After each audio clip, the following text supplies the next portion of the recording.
ఒక మనిషి బ్యారియలో నుంచి మరోవైపుకు వచ్చినప్పుడు ఎముకల కుప్పగా మారిపోయాడు. అది ఎలా జరిగింది?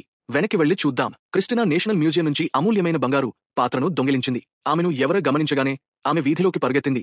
కాని పోలీసులు మొత్తం ప్రాంతాన్ని ముట్టడి చేశారు. వెంటనే ఆలోచించిన ఆమె వస్తున్న ఒక బస్సుపైకి ఎక్కింది. డ్రైవర్కు 2 వజ్రాలు లంచంగా ఇచ్చిన తర్వాత బస్సు చివరికి కదిలింది. కాని వీధిలో ఉన్న ఒక సార్పై అధికారి క్రిస్టినా గురించి ఏదో అనుమానంగా భావించాడు. అతను తన స్క్వాడ్ కారులోకి ఎక్కి వెంటనే చేస్ ప్రారంభించాడు. మిగతా యూనిట్లకు టన్నెల్ ఎగ్జిట్లను బ్లాక్ చేయమని రేడియోలో చెప్పాడు. ఇంతలో బస్సులోని ఉన్న ఒక శాస్త్రవేత్త చేతిలో ఒక డిటెక్టర్ పట్టుకుని ఏదో రీడింగ్ వస్తోందని అనుకుంటూ వాగుతున్నాడు. అతని ముఖం మరింత సీరియస్ గా మారింది.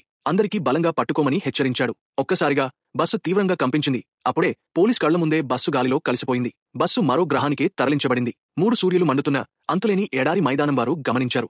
వేడితో అందరూ చస్తూ ఈ గందరగోళానికి శాస్త్రవేత్తనే కారణమని నిందించారు. అతను తాను ఒక స్పేషియల్ నోడ్ను ట్రాక్ చేస్తున్నానని, అది అనుకోకుండా విస్తరించి బస్సును దాని ద్వారా లాగుకెళ్లిందని వివరించాడు. తన సిద్ధాంతాన్ని రుజువు చేయడానికి అతను ఇసుకను తీసుకుని గాల్లోకి విసిరాడు.